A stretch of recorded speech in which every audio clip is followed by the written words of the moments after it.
Bismillahirrahmanirrahim. Assalamualaikum warahmatullahi wabarakatuh. Sahabat-sahabat, ikhwani waqti fillah. Pastinya sahabat-sahabat mengenal bangunan apa ini?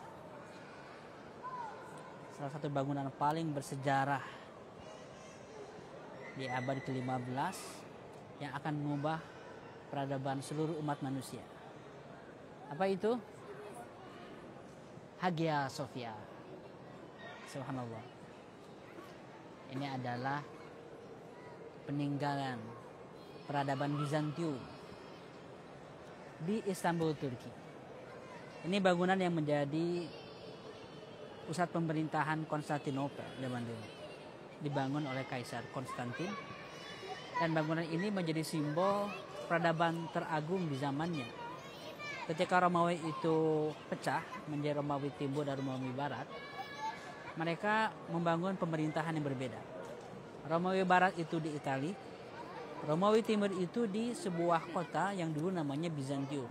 Tapi ketika Kaisar Konstantin memegang kekuasaan, maka Bizantium itu diubah namanya menjadi kotanya Konstantin alias Konstantinopel.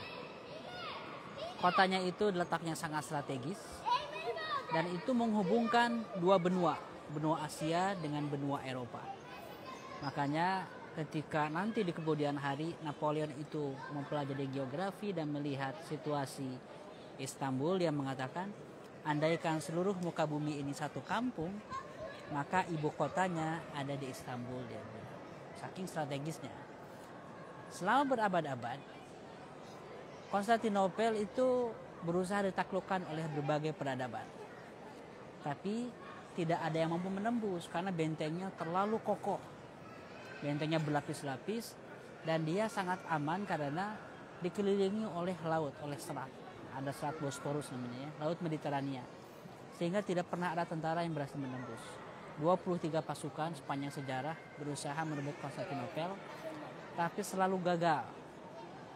Sampai-sampai Rasulullah SAW memberikan nubuat. Nubuat itu adalah prediksi sang Nabi yang akan terjadi, sekaligus menjadi visi yang akan diperjuangkan oleh generasi setelahnya selama berabad-abad. Rasul mengatakan, la tuftahanna al-Konstantiniyah. Suatu hari Konstantinopel pasti akan dibebaskan, kata sang Nabi. Akan dimerdekakan, akan dibuka. Wala ni'mal amiru amiruha. Pemimpin terbaik adalah pemimpin yang membebaskan Konstantinopel. Wala ni'mal jaishu dzalikal jaish. Dan pasukan terbaik adalah pasukan yang bersama sang pemimpin itu. Mimpi ini menjadi driving force bagi umat Islam sepanjang sejarahnya. Di zaman Rasul ya belum sempat untuk menaklukkan Konstantinopel karena masih banyak urusan dengan orang-orang Arab Quraisy. Suaranya kecil ya, coba. Volumenya saya perbesar.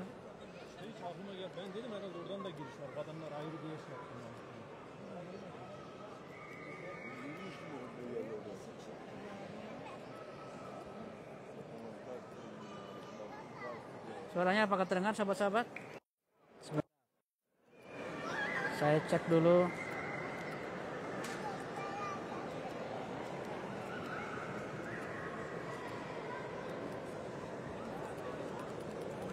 Tes. Apakah suaranya lebih jelas sekarang?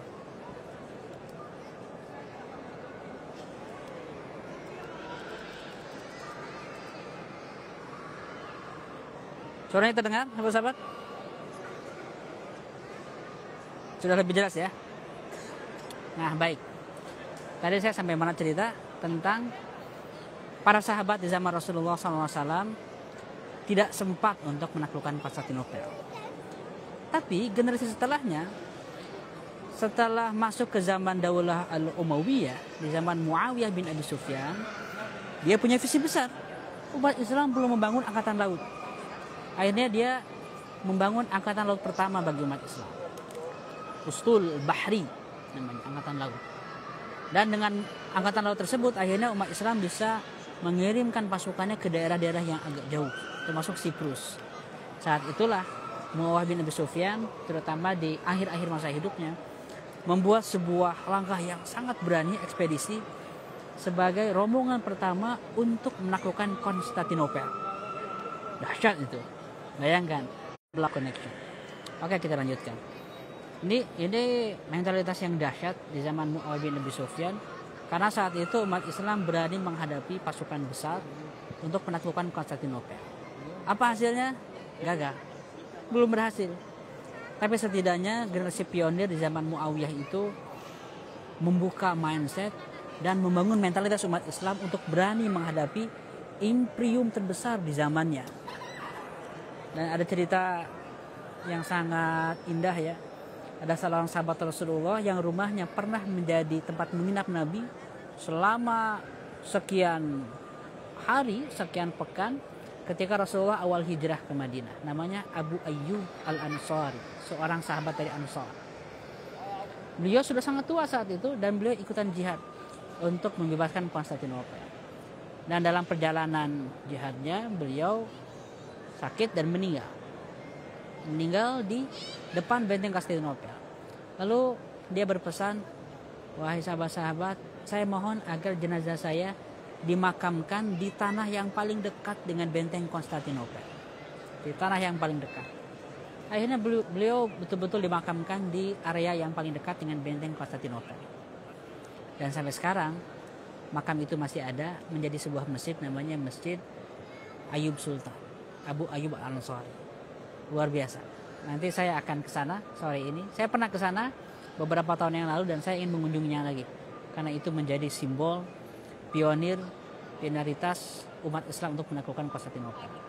Sejak zaman Muawiyah bin Abi Sufyan, selama ratusan tahun nggak pernah ada yang berhasil. Totalnya kira-kira 8 abad. Sejak Rasulullah mengucapkan hadisnya bahwa Konstantinopel akan ditaklukkan, baru bisa takluk di tangan seorang pemuda yang kita kenal namanya Sultan Muhammad bin Murad, yang dikasih gelar Muhammad Al-Fatih. Dialah seorang sultan yang sangat jenius, karena sejak kecilnya dia menguasai berbagai ilmu pengetahuan, mempelajari bahasa asing, ilmu militer, strategi, bela diri, sehingga ketika dia mengambil tampuk kepemimpinan, dia siap. Di usia yang sangat muda, usia 19 tahun. Ketika dia sudah menjadi sultan, dia siap-siap ekspedisinya dalam 2 tahun mempersiapkan, dan akhirnya berangkat. Selama kira-kira 6 pekan, beliau memulai penaklukan Konstantinopel itu, dan benteng yang sudah bertahan selama 1000 tahun lebih dan menghancurkan 23 tentara sebelumnya akhirnya tumbang di tangan seorang pemuda, seorang sultan, Muhammad bin Murad alias Muhammad Al-Fatih. Bangunan ini dulunya adalah istana raja, istana Konstantin ke-11. Ketika Sultan Muhammad Al-Fatih menaklukkan Konstantinopel, bangunan ini dikuasai dan dialihfungsikan menjadi masjid. Selama ratusan tahun, bangunan ini menjadi tempat ibadah umat Islam, salat, para baca Al-Quran, berbagai aktivitas di sini. Namun, ketika masuk abad 20, bangunan Hagia Sophia ini dialihfungsikan menjadi museum. Menjadi museum di zaman Mustafa Kemal Pasha ya. Yang awalnya masjid akhirnya menjadi museum. Sehingga orang-orang kalau ingin ke bangunan ini harus memperlakukan sebagaimana museum, ada tiketnya, perizinannya juga seperti perizinan museum. Tapi di zaman pemerintahan sekarang di zaman Erdogan ini, museum yang biasanya mengundang turis dengan tiket dialihfungsikan menjadi masjid. Kira-kira menurut sahabat-sahabat, lebih untung mana? Sebagai museum atau sebagai masjid? Secara fulus, cuan, lebih untung museum atau masjid Hagia Sophia ini? Ayo, pandangannya gimana?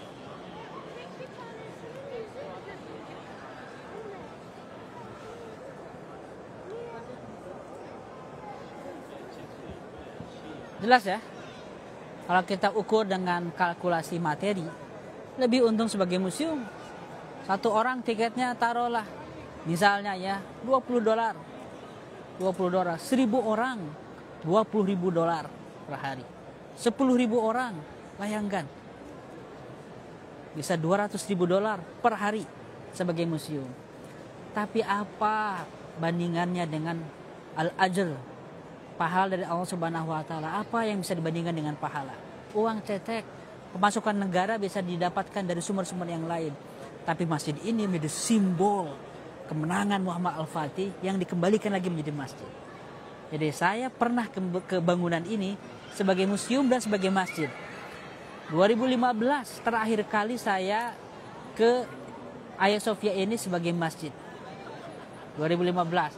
Setelah itu bertahun-tahun saya nggak ke sini. 2023 saya ke Turki lagi, sudah menjadi masjid dan saya sholat Jumat di sana. Hari ini pun saya menikmati bangunan Hagia Sophia ini sebagai masjid kembali. Alhamdulillah, sangat indah. Apakah turis bisa masuk? Jelas bisa, gratis. Di luar waktu sholat mereka bisa masuk. Ketika waktu sholat mereka ditahan dulu di luar, nggak bisa masuk. Tapi setelah itu mereka bisa masuk dengan area yang ditentukan. Saya pertunjukkan areanya ya. Jadi area belakang itu adalah area untuk para turis, mereka tidak bisa masuk. Mereka hanya sampai di sana saja. Orang-orang yang bajunya minim, seksi, pakai celana pendek boleh masuk, tapi dikasih jubah. Turis bukan hanya orang-orang bule Eropa, Amerika, orang-orang Turki pun banyak yang pakaiannya minim. Kalau ingin masuk boleh, tapi dikasih jubah. Cowok-cowok pakai celana pendek seperti di depan saya ini, dikasih jubah seperti jas hujan. Itu masalah teknis yang bisa dihandle dengan sangat sederhana. Intinya, masjid ini bukan sekedar tempat beribadah dalam arti sholat, zikir, tapi ini menjadi sumber dakwah. Sehingga orang-orang yang masuk ke masjid ini bisa menyaksikan dengan mata kepala mereka sendiri bagaimana umat Islam beraktivitas, bagaimana mereka berdoa, bagaimana tenangnya di dalam masjid ini, dan bagaimana spiritualitas terasa di dalam masjid ini. Nah, inilah sekelumit cerita tentang Hagia Sophia yang sangat indah. Yang di atasnya kalau Anda lihat, Close. Oke. No live. Okay, close. Yes.